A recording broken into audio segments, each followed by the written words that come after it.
Sur quelle base une culture pourrait-elle se représenter ? La question me semble extrêmement complexe. Déjà quand il s'agit de sa propre culture, tenter de circonscrire en un ensemble de concepts délimités exclusifs de ce qui serait sa culture par rapport à celle des voisins, une opération de ce type soulève de nombreuses questions et n'est pas du tout exempte d'intérêts identitaires.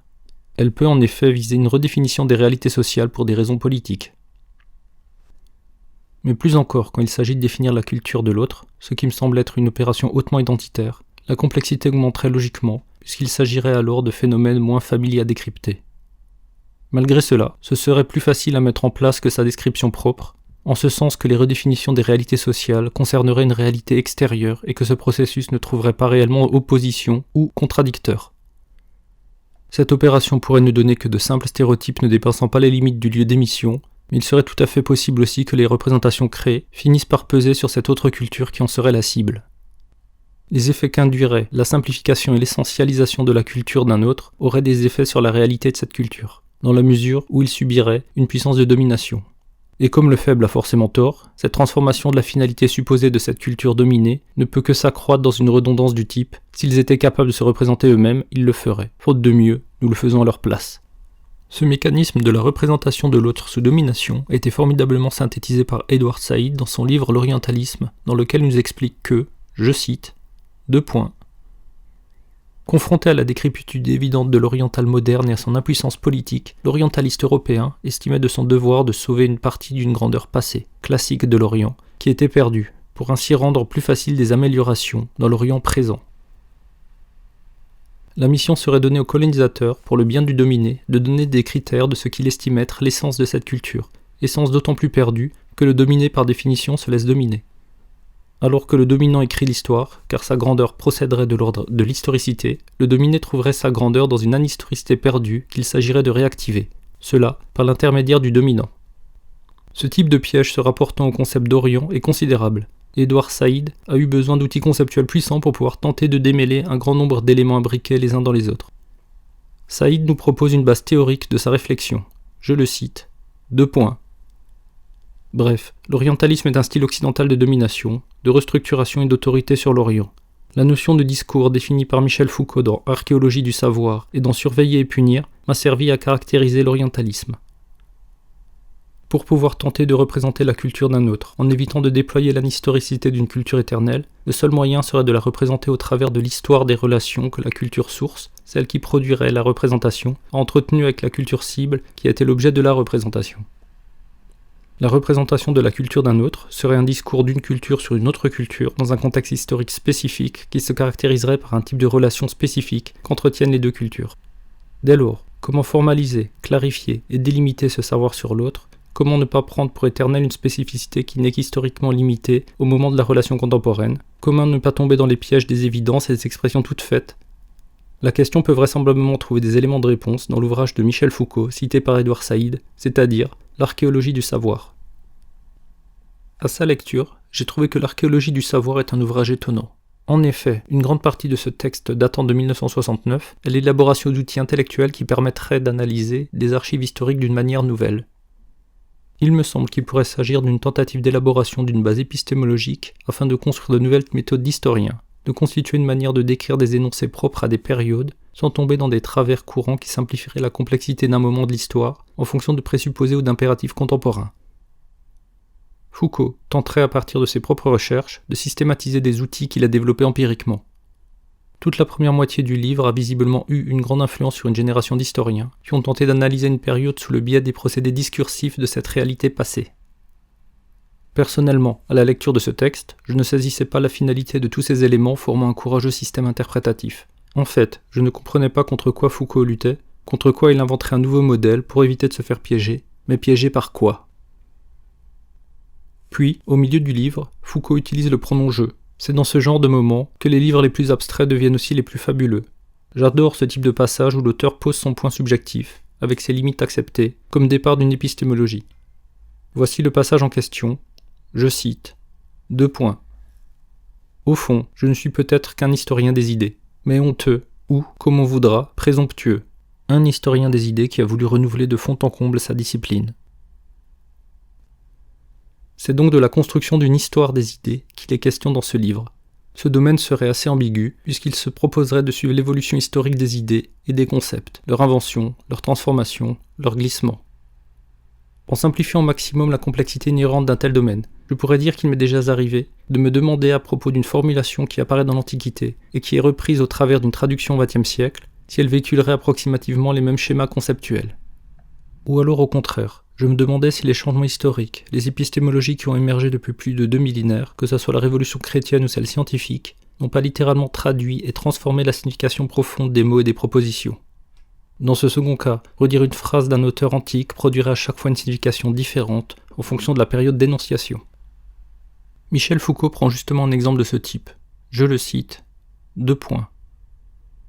La phrase que « les rêves réalisent les désirs » peut bien être répétée à travers les siècles. Elle n'est point le même énoncé chez Platon et chez Freud. Les schèmes d'utilisation, les règles d'emploi, les constellations ils peuvent jouer un rôle. Leur virtualité stratégique constitue pour les énoncés un champ de stabilisation qui permet, malgré toutes les différences d'énonciation, de les répéter dans leur identité. Mais ce même champ peut aussi bien, sous les identités sémantiques, grammaticales ou formelles les plus manifestes, définir un seuil à partir duquel il n'y a plus équivalence. Il faut bien reconnaître l'apparition d'un nouvel énoncé. Ce même énoncé, les rêves réalisent les désirs, n'ont pas le même sens chez un Freud qui postule l'existence d'un inconscient au sein de la subjectivité moderne, que chez un Platon qui vivait dans un univers psychologique historiquement très différent. L'on peut toujours supposer que Platon avait posé à l'intérieur de sa pensée une place vide à ce qui adviendra un sujet, qu'il avait pressenti au détour d'une réflexion la notion de sujet au sens moderne, tout comme les pères de l'Église ont supposé que Platon aurait eu des intuitions pré-chrétiennes, mais il ne s'agirait que de reconstruction ultérieure, d'un sens posé après coup sur des mots, c'est-à-dire à la suite d'une transformation, d'une transfiguration ou d'une traduction libre. Dans le cadre d'une tentative de représentation d'un phénomène appartenant au passé, par exemple dans le cas de l'histoire de l'art, je crois que le problème se pose en termes comparables. Il suffit de mettre la notion de forme ou de style à la place de la notion d'énoncé ou de discours. Quels sont les sens de ces formes du passé ? Par exemple, peut-on aujourd'hui revivre une expérience en étant face à des peintures anciennes, cela d'une manière relativement similaire à l'effet qu'elles produisaient à leur époque ? Y a-t-il au sein de ces représentations quelque chose d'une essence, d'une ontologie de l'art, d'une stabilité qui parviendrait jusqu'à nous ? D'une manière similaire, a-t-il permis de penser qu'un progrès se déploierait à partir d'une identité déjà présente en puissance, s'auto-affirmant comme une graine qui se serait déployée jusqu'à nous ? Ou alors, doit-on supposer que les transformations historiques rendent difficilement accessibles les représentations des époques révolues ? Il me semble que ce serait bien cette dernière position vers laquelle penche Michel Foucault. Cette position que je qualifierais de sceptique m'intéresse particulièrement. En effet, ce que serait mon propre héritage culturel, ce qui m'aurait précédé temporellement, serait déjà une altérité prise dans un brouillard identitaire entre ce que je croyais être moi-même et ce que je supposais hériter d'un temps ancien. La notion de tradition ou de patrimoine serait alors des plus douteuses sur le plan ontologique, puisque c'est à notre tribunal contemporain, à notre jugement du moment, de définir ce dont nous héritons et le sens de ce cadeau du passé. Dès lors que je suppose une discontinuité des significations d'une forme au travers des temps, si j'ai la volonté de me comporter en historien honnête, souhaitant par exemple juger de la signification d'une œuvre d'art du passé, il me faudrait chercher le modèle de jugement qui avait lieu lors de l'époque étudiée. Je devrais en amont y trouver les idées, les énoncés, les propositions, les discours, les savoirs et la manière dont ils s'abriquaient les uns avec les autres, pour espérer reproduire intellectuellement une expérience plus proche de celle qui aurait eu lieu. Cette méthode serait potentiellement très différente de l'expérience esthétique, qui a lieu spontanément avec un visiteur contemporain dans un musée, pourtant face à une même œuvre, qui a déjà certes été décontextualisée de son lieu de naissance, mais surtout aussi reconceptualisée par l'institution qui la possède maintenant. Par exemple, si je prends le célèbre livre d'Erwin Panofsky, La perspective comme forme symbolique, je peux y découvrir que concrètement à ce que suggère le terme Renaissance, la perspective à cette période n'est pas stricto sensus une redécouverte et une copie exacte de la perspective de l'Antiquité. En effet, cette redécouverte de la théorie d'Euclide aurait néanmoins censuré certaines propositions. La perspective renaissante fonctionnerait avec le modèle théologique chrétien dominant à son époque. Panofsky a comparé à la fois les représentations de la perspective aux deux époques différentes, mais surtout il a aussi étudié les variations des modèles théoriques qui leur étaient rattachés, afin de montrer que malgré les apparences, elles ne se saisissaient pas exactement de la même manière, que leur finalité symbolique serait en réalité séparée. Je peux prendre un autre exemple avec l'ouvrage Une histoire personnelle et philosophique des arts de Carole Talon-Hugon, dans laquelle la méthodologie utilisée par l'auteur serait de faire surgir les embranchements conceptuels ou les dogmes de chaque époque pour tenter de saisir les productions plastiques des périodes en question. Je la cite. L'histoire de l'art n'est pas seulement l'histoire des œuvres, l'histoire de la succession des artistes, des écoles, des styles, des mouvements. C'est aussi, et peut-être d'abord, celle de l'idée d'art. La philosophie de l'art ne peut se passer de l'histoire de l'art, mais l'histoire de l'art ne peut se passer de la philosophie de l'art, parce que l'art n'est pas fait que d'œuvres, mais aussi de mots pour les dire, de concepts pour les catégoriser et de théories pour les penser. Pour saisir au mieux ce que serait la signification d'une œuvre à son époque, il y aurait nécessairement des énoncés à rattacher aux objets, avec lesquels il faudrait produire des corrélations. Ces mots et ces idées seraient propres à ces périodes précises, auxquelles les formes appartiendraient. L'histoire des idées serait alors un outil nécessaire pour juger de l'histoire des représentations. Mais encore faut-il mener une histoire des idées sérieuse, utilisant des outils conceptuels adaptés, tels que ceux qui se trouvent dans l'archéologie du savoir. Ainsi, revenons-en à Michel Foucault et à sa critique de l'histoire des idées, aux erreurs de celle-ci. Ce domaine posséderait deux rôles distincts mais s'articulant. Chacune de ces deux faces aurait pour faiblesse de faire surgir une signification synthétique ou cachée. Toutes deux seraient potentiellement fantasmées. Premièrement, l'histoire des idées serait un domaine dont le rôle serait de traverser les disciplines existantes, que ce soit l'histoire des sciences, de la littérature, de la philosophie, afin de donner un sens historique à l'ensemble de ces domaines. Je cite. Elle y décrit les connaissances qui ont servi de fond empirique et non réfléchi à des formations ultérieures. Elle essaie de retrouver l'expérience immédiate que le discours transcrit. Elle suit la jeunesse qui, à partir des représentations perçues ou acquises, va donner naissance à des systèmes et à des œuvres. L'histoire des idées consiste alors à trouver ce que la période fait naître, ce que l'époque ou la culture exprime, quel est l'esprit du temps ou du lieu, même si personne ne l'a formulé précisément. Elle définit en fin de compte comment le sens de l'histoire se déploie. Je cite Foucault. L'histoire des idées est alors la discipline des commencements et des fins, la description des continuités obscures et de retours, la reconstitution des développements dans la forme linéaire de l'histoire. Le deuxième rôle de l'histoire des idées serait de raconter ce qui est caché de l'histoire des domaines savants précédemment cités. Comme le dit joliment cette citation, elle raconte l'histoire des à-côtés et des marges, non point l'histoire des sciences, mais celle des connaissances imparfaites, mal fondées, qui n'ont jamais pu atteindre tout au long d'une vie obstinée la forme de la scientificité. Histoire de ces philosophes d'ombre qui hantent les littératures, l'art, les sciences, le droit, la morale et jusqu'à la vie quotidienne des hommes. Histoire de ces thématiques séculaires qui ne se sont jamais cristallisées dans un système rigoureux et individuel, mais qui ont formé la philosophie spontanée de ceux qui ne philosophaient pas. Aussi beau que soit ce travail de revalorisation et de sortie de l'oubli, de mise en avant de ce qui était minoré, l'histoire des idées y serait ainsi soumise à un processus interprétatif qui donnerait une nouvelle signification à quelque chose qui n'était pourtant pas clairement distingué. L'historien est alors aussi l'inventeur, au moins en partie, du contenu de ce que ces auteurs, qui ne se connaissaient pas suffisamment eux-mêmes, n'auraient signifié qu'inconsciemment. Dans les deux cas, ces deux rôles de l'histoire des idées s'articulent l'un avec l'autre, dans ce que Foucault appelle le passage de la non-philosophie à la philosophie, de la non-scientificité à la science, de la non-littérature à l'œuvre elle-même. L'historien reconstruit le moment de la naissance ou du déploiement d'une période, du sens profond de ce que les grands hommes ou ceux de l'ombre ont dit, du moment où les mots sont devenus ce qu'ils sont. La critique qui est adressée aux deux méthodes de l'histoire des idées est qu'elle permettrait d'inventer ou de transformer la signification des formes ou des énoncés que contiendrait une période révolue. L'histoire des idées aurait comme moteur la réécriture de l'histoire. La base épistémologique d'une histoire qui serait appelée archéologie du savoir, celle que tente de poser Foucault pour échapper aux défauts de l'histoire des idées, serait celle qui permettrait d'analyser des archives. Il s'agirait de pouvoir traiter ces énoncés matériels afin d'en faire émerger la régularité d'une pratique discursive propre à une période, ce que Foucault nomme un discours ou un savoir. Comme il le dit lui-même,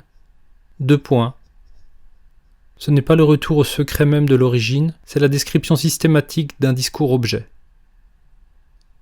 Je crois qu'il serait intéressant de chercher des corrélations entre cette manière de critiquer l'histoire des idées et ma critique des représentations d'une altérité. Les difficultés et les mauvaises habitudes que relève Michel Foucault sur l'étude de l'histoire des idées me semblent très proches, très similaires aux habitudes et aux difficultés propres à l'appréhension d'une culture autre. Dans mon cas, à ma compréhension de ce que je peux lire comme description sur la culture japonaise, tout se déroule comme s'il y avait une équivalence dans la tentative d'analyse de phénomènes issus d'une autre période et la tentative d'analyse de phénomènes issus d'une autre culture. Dans les deux cas, que ce soit avec l'histoire des idées ou avec les idées des autres, je me demande sous quelles conditions et dans quelles limites il me serait permis de juger du sens d'un énoncé ou d'une forme, que cet énoncé soit daté d'une période historique autre ou qu'il soit d'un fond culturel ou linguistique autre. Dans le cas précis où un savant s'aventure à accumuler les difficultés, c'est-à-dire qu'il chercherait à faire émerger la signification d'un énoncé et d'une autre culture et d'un temps éloigné, je peux imaginer que les difficultés épistémologiques soient si nombreuses que le résultat serait plus proche de la fantaisie du pseudo-historien culturaliste que d'une quelconque vérité. Mais comme souvent, le savant est le seul capable d'atteindre son objet par les outils qu'il déploie lui-même en fonction de ses propres a priori. Il y a un risque certain que ces résultats deviennent un préalable aux analyses suivantes qui formaliseront petit à petit un discours sur l'autre. Si pour écrire son livre, L'Orientalisme, Édouard Saïd a utilisé la notion de savoir de Michel Foucault, j'imagine, peut-être à tort d'ailleurs, que la similarité entre l'histoire des idées et le savant orientaliste n'y est pas pour rien. Concernant le Japon, et particulièrement une esthétique ou une histoire de l'art du Japon, une majorité des livres, heureusement pas tous, procèdent par une sélection et une réinterprétation d'énoncés, donnant un certain sens à l'histoire et aux formes. Ces discours décrivent un certain esprit japonais, à Yamato Damashi, qui émergerait en dehors des influences extérieures que sont les très nombreuses importations chinoises ou occidentales, attestées depuis un millénaire et demi. Que ce soit par la parole d'hommes illustres dont les voix ont porté publiquement, mais aussi souvent par des énoncés cachés et partagés entre initiés discrets. Il y a la reconstruction d'une fiction japonaise à la fois merveilleuse et stéréotypée. Cet univers mythique ne ressemble que très peu à la réalité contemporaine, et les traces d'un héritage qui validerait cette histoire me semblent être grandement surinterprétées par une modernité dont la dynamique a été de produire une auto-manifestation d'une culture japonaise ou orientale, cela dans une relation ambiguë de comparaison et de compétition avec le modèle occidental. Si une partie de l'histoire de cette modernisation, celle de la construction d'une identité japonaise réputée pure, celle de l'invention des traditions, me semble complexe à penser et à représenter, le résultat de ce processus est souvent dépeint par des spécialistes avec une naïveté à peine croyable. Par exemple, si je prends l'ouvrage référence de la spécialiste en France de l'histoire de l'art au Japon, Christine Shimizu, elle accumule un grand nombre de défauts que dépeint Michel Foucault sur le rôle d'une histoire des idées. Son livre date du XXIe siècle et me semble parfois avoir été écrit au XIXe siècle, tellement les ficelles sont visibles, pour qui a vécu quelques années au Japon. Dans son introduction, elle énonce clairement les bases de son livre, je la cite, 2 points. Il semble difficile de parler, au premier abord, d'une homogénéité de l'art japonais, partagée entre un goût prononcé pour les couleurs riches d'une part, et le monochromisme d'autre part, l'opulence et la sobriété, le réalisme et l'académisme. Cependant, au-delà de ce premier regard, des constantes se dégagent, preuve de l'identité du peuple japonais. En suivant Shimizu, alors que visiblement il y aurait une grande diversité de formes dans toute l'histoire japonaise, il y aurait quelque chose qui transcenderait le divers visible et qui serait l'identité japonaise, pourtant cachée au premier regard. Ces fameuses constantes ne sont pas nombreuses, elles rejouent des stéréotypes nationalistes d'une essence japonaise pure d'avant même que le langage soit importé de Chine. Ces expressions toutes faites seraient par exemple un certain rapport à la nature, le shintoïsme, un certain rapport à un milieu typique, comme les tremblements de terre, l'animisme, etc., etc., etc. Tous ces éléments coloreraient, japoniseraient les différentes importations successives. L'histoire de l'art de Christine Shimizu chercherait souvent à retrouver les micro-signes d'une essence d'un Yamato, par-delà le langagier. Par-delà les canons formels importés depuis la Chine, qui pourtant déterminaient les formes des époques, avec généralement des doctrines très abouties et cohérentes. Le moindre élément vide ou flou, la moindre zone d'ombre, est alors un écran de projection d'une esthétique dont parfois il ne reste de conserver aucune œuvre concrète. Il y a beaucoup de passages ressemblant à un discours orientaliste, un remplissage du vide, pour produire la scène fantastique d'une altérité radicale. Des phénomènes me semblent encore plus complexes que l'interprétation de spécialistes étrangers qui peuvent, il est vrai, commettre des contresens. Il y a eu aussi de très nombreux cas d'intellectuels japonais de renom qui ont utilisé un savoir occidental pour définir ce que serait leur culture originale, mais à partir des outils importés. Prenons le célèbre cas de Kuki Shuzo, qui a tenté de décrire dans les années 1930 un phénomène esthétique d'une période passée qui se nomme Ikki. Celui-ci serait proprement japonais, mais dans ce livre, Ikki serait décrit à partir d'une épistémologie et des sous-entendus d'une philosophie occidentale, à la mode de cette époque. Dans l'avant-propos de la structure de l'Ikki, Kuki Shuzo annonce, je cite, 2 points. Une philosophie vivante doit être en mesure d'appréhender la réalité. Nous savons qu'il existe un phénomène appelé Ikki, mais quelle est sa structure? Ikki ne serait-ce pas au fond une manière de vivre propre à notre peuple? Et dans un passage suivant, je cite, 2 points. Le sens, aussi bien que le langage, ne sont rien d'autre que l'auto-expression du mode d'existence passé et présent d'une ethnie et l'auto-manifestation de la spécificité culturelle marquée au sceau de l'histoire. En d'autres termes, l'utilisation du modèle de la philosophie herméneutique répandue de la philosophie allemande du XXe siècle devrait permettre à un auteur japonais de faire émerger la signification ethniquement limitée d'un mot japonais d'une période lointaine, celle d'Edo. Cette démarche produirait un savoir des définitions d'une spécificité japonaise, mais il m'est évident aussi que ces résultats seraient des reconstructions modernes qui suivraient les impératifs de la période, en l'occurrence la montée du nationalisme japonais. M'y retrouver dans ces allers-retours, dans ces discours qui reconstruisent à la fois le sens de ce qui est révolu et le sens de ce qui est le soi ou de ce qui est l'autre, me demanderait des outils conceptuels pour y voir plus clair, et pour savoir comment il serait possible de poser un quelconque jugement sans me perdre dans des réflexions sans objet réel, mais qui s'auto-manifesteraient par leur simple énonciation. Michel Foucault propose au détour de sa réflexion une différence qui me semble remarquable entre ce qu'il nomme a priori formel et a priori historique. Pour produire un quelconque jugement, il est nécessaire d'utiliser comme point de départ un genre d'a priori depuis lequel se déploie une synthèse ou un énoncé. Ainsi, prendre en considération qu'il existe deux sortes d'a priori distinctes permet de saisir que dans certaines situations, les jugements s'appuient sur un a priori ou sur un autre. Ainsi, pour Michel Foucault, je cite, l'a priori formel et l'a priori historique ne sont ni de même niveau, ni de même nature. S'ils se croisent, c'est qu'ils occupent deux dimensions différentes. L'a priori historique me semble pouvoir être considéré comme issu d'un savoir qui émergerait historiquement et donc de manière limitée. Je dirais qu'à un certain moment seulement, je jugeais de cette manière à partir de certains a priori limités qui sont des a priori historiques. L'a priori formel me semble pouvoir être considéré comme issu d'un savoir qui se croirait véritable, d'un ensemble de propositions qui se supposeraient logiques en tout temps et en tout lieu, et formant la base a priori de jugement propre à ce qui serait considéré d'humanité, qu'elle soit relative ou universelle. Je prends un exemple, dans le cas où je jugerais qu'il y a une différence essentielle entre l'être et l'avoir, disons entre l'être qui serait ce que je suis et l'avoir qui serait ce que je possède, je référerais à des a priori que je penserais naturels à mes jugements, à des a priori qui seraient formels. Cela même si en réalité ces a priori sont limités à certaines langues. Par exemple, le verbe être n'existe pas dans toutes les langues et ces a priori ont émergé à certains moments. Je pourrais dire qu'un a priori formel n'est donc qu'un a priori historique, dont on a oublié sa limitation et dont on ne remet pas en cause l'objectivité.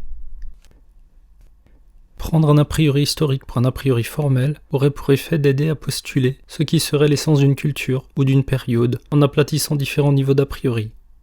Alors qu'en réalité ce jugement devrait être contemporain et limité, il nous fait croire à l'existence d'une ontologie. Ce serait ainsi se tromper entre la catégorie de la relation et la catégorie de la réalité. La première étant la relation entre le contexte du sujet qui juge depuis ses a priori sur un objet qui appartient à un contexte autre, la seconde étant une spéculation sur l'ontologie de cet autre et la considération d'une anhistoricité. Comme le dit magnifiquement Michel Foucault,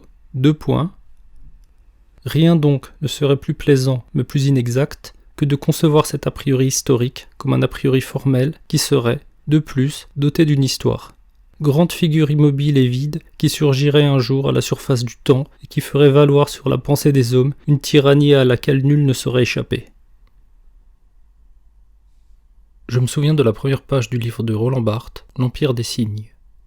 L'auteur donnait une description du zen, et ces pages ont été comprises comme exprimant un plan entier de la culture japonaise.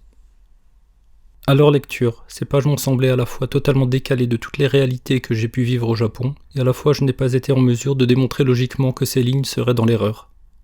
Il y aurait à l'œuvre une logique formelle propre à ces énoncés, qui auto-manifesterait leur propre signification avec une cohérence interne qu'il est délicat à contredire. Grâce à cette séparation entre deux sortes d'a priori, je pourrais simplement dire que Barthes a pris des a priori historiques pour des a priori formels. Il a pris un ensemble d'énoncés historiquement limités, celui d'une revalorisation d'une certaine branche du bouddhisme durant la première moitié du XXe siècle. Processus lié à sa modernisation en tant qu'appartenant à la catégorie importée de religion, à son internationalisation et à sa diffusion, à sa restructuration en tant que canon dans l'ultranationalisme d'avant-guerre au Japon, et aussi à sa transposition sur le modèle d'une herméneutique de la philosophie occidentale, ou parfois même d'une mystique chrétienne. Prendre cet ensemble de propositions modernes pour en définir une essence de phénomène prémoderne, ce qui est aussi le cas chez Barthes avec les haïkus de Bachot, me semble douteux. Ce serait l'objectivation d'un court-circuit culturel-temporel. Les propos de Barthes ne représenteraient rien de plus que les énoncés circulant à l'époque de Barthes, tout en référant à ses questionnements personnels, par exemple celle de la possibilité d'une esthétique moderne, d'un degré zéro de l'écriture. À vouloir chercher dans ce livre une introduction à une forme de sagesse remontant du XIIIe siècle d'une culture d'Extrême-Orient, c'est surtout la pensée de Roland Barthes que l'on découvrerait. Représenter une altérité, qu'elle soit spatiale ou temporelle, demanderait de ne pas prendre son jugement ou son sentiment pour une essence, ce qui me paraît très difficile à éviter. Mais cela ne suppose pas pour autant qu'il n'y ait pas de différence entre les cultures. Tenter une telle description pourrait être similaire à l'épreuve d'un équilibriste qui tiendrait sa ligne entre deux niveaux d'a priori différents, certains historiques et d'autres formels, si bien qu'il ne puisse jamais se dire à lui-même « ça y est, j'y suis ».